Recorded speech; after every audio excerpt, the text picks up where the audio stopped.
Hello friends, good morning. Welcome to my channel cooking and beyond by Indu G.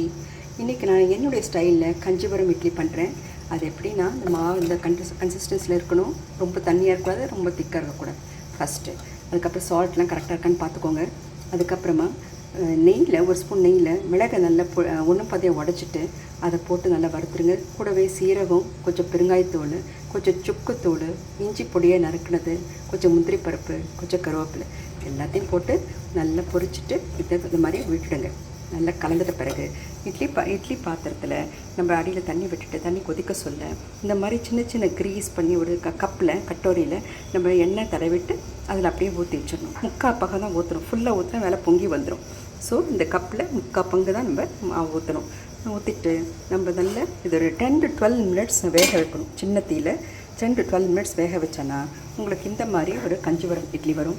சாஃப்டாக இருக்குது, சீக்கிரம் பண்ணலாம்.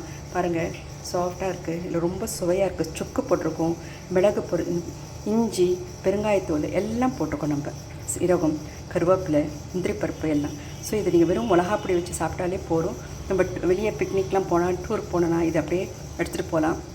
இது வந்து ஒரு 2-3 days நல்லா இருக்கும். ஒன்றுமே கிடையாது. வெளியே வாங்க வேண்டாம், வீட்டில் பண்ணுறோம். நம்ம சுத்தமாக இருக்கும். நீங்கள் செய்து பாருங்கள்.